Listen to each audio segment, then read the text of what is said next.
All right, so when you are working in here, it is best, I'm going to use a tablet. It's best to use a tablet because it will have pressure sensitivity, although it's not really super obvious right now.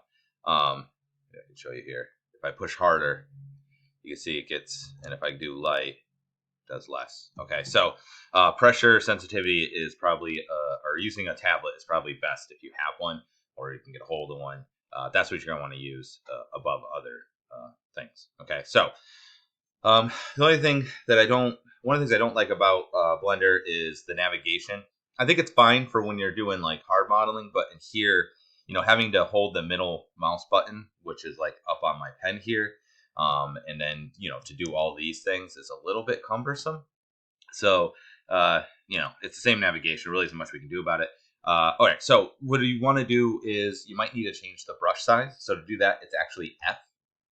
So you just hit F and then you can drag, like I can make this bigger and then click. Now it's that size. F, click.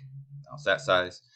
You can obviously also do it up here, but it's hard because I can't see how big it's actually making it, right? So I would suggest doing, make sure that's on.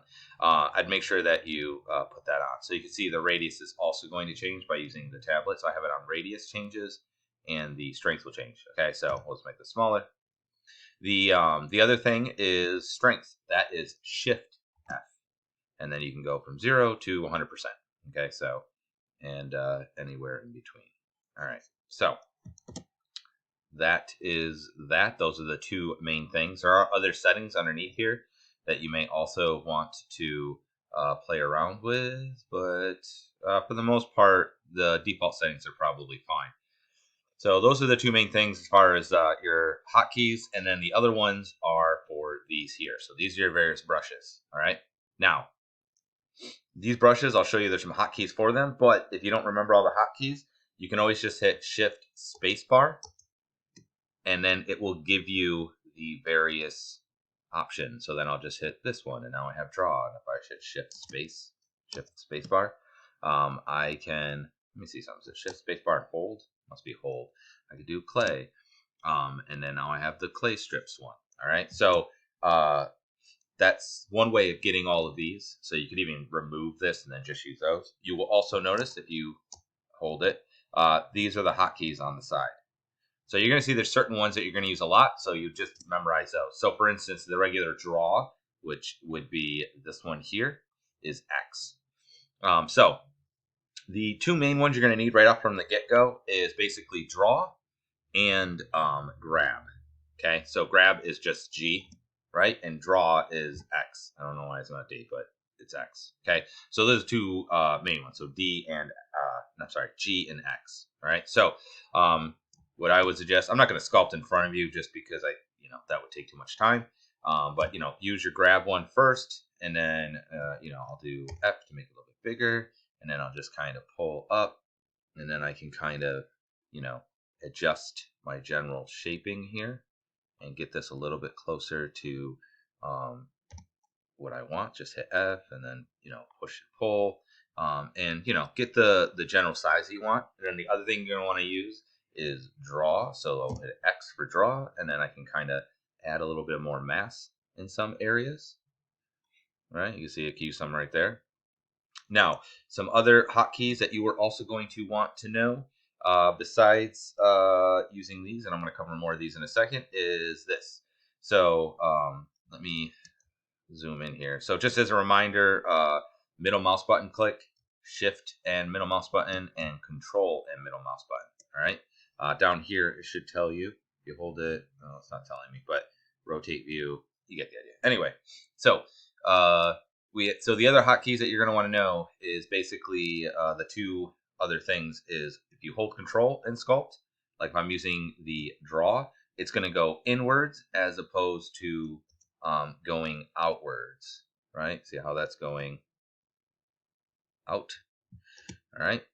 But if I hold Control, it will go in. All right.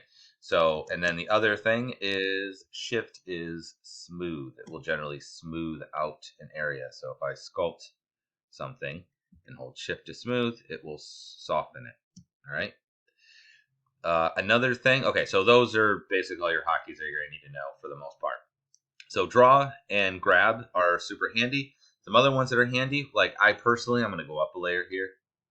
Oops, come on. There we go. Did I put a key on that? Is that what this is?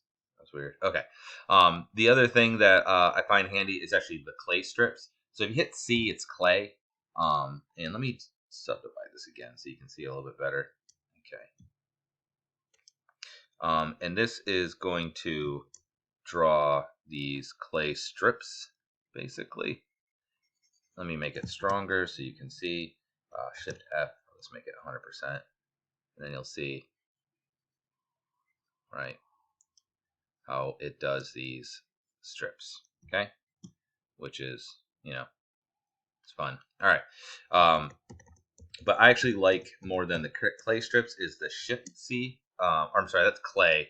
And then, let me see, what is this one? Clay strips.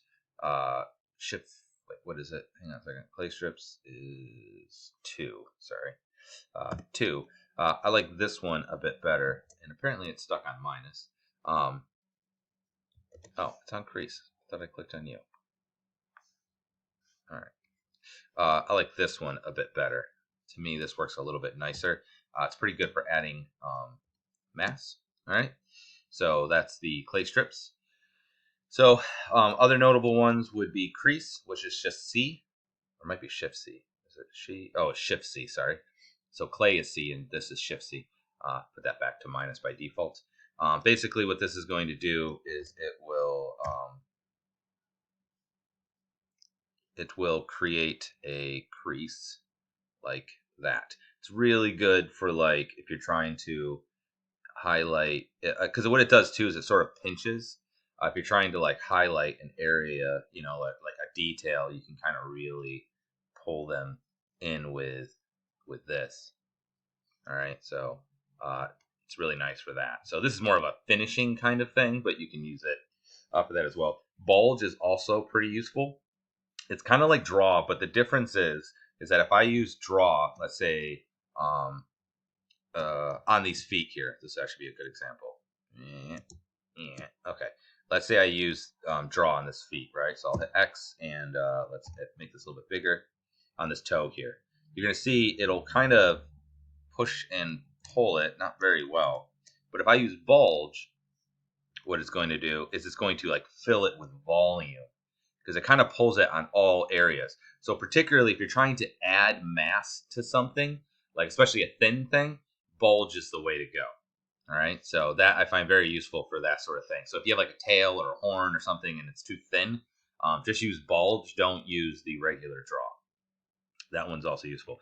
Now you might notice that when I hit shift and I do smooth, it's a little bit too strong. What you could do is if you just go to the actual smooth, which one is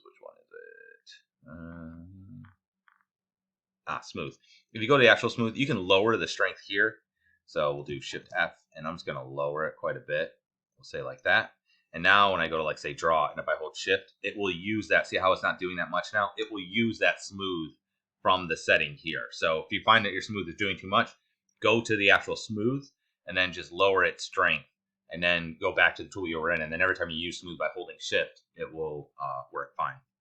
Flatten can be kind of useful. Basically that will just flatten an area.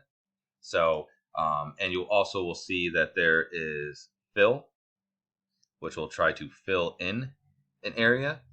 And then there is scrape. So the way I would look at it is that fill will try to make something in a weird way sort of flat by filling in the gaps, right? This what is this one called again? This is called scrape. Scrape will make it flat by trying to take what is protruding and basically cutting those down, right? And then flat is somewhere like in between the two of those. Okay, so that's the way to look at that. Another one that's also kind of useful is the snake hook. Basically, it's like the move where move I can grab something. However, snake hook, what it does is it grabs it. Let me see. Is that snake? That's a snake hook, right? Yeah.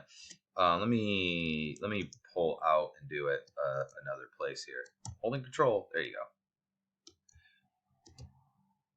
So we'll just grab it here. It'll pull it as you grab. Okay, so that's the idea there. I think that's all the main ones that you really would need to know. For the most part, what you're going to want to do is start off and just use the grab it, manipulate it, pull it the way that you want, and then here's like pins that can be useful too. Pull it the way you want. Use the draw or the clay strips. Okay, you draw or clay strips or clay, depending on what you like. To kind of fill out areas. You might need to use Bulge as well to also fill out like the thinner areas. Bulge is very good for. Also like muscles and things like that. You might need to use some of these clay strips and other things. And then when you're getting into detail work, use the crease. Okay. I might do another video of me just actually working on this so you can see, but that should be enough really for you to just kind of work on your own. And then as you're working, start with the lower levels and then subdivide once you get to the higher stuff, once you want to get more details. Be aware though that this is going to be entirely based on how strong your computer is. So you might need to you might only be able to get up to like 4, maybe. You might be able to get up to 6. You might be able to go beyond that. It's going to be dependent on how powerful your computer is. All right. So good luck with that.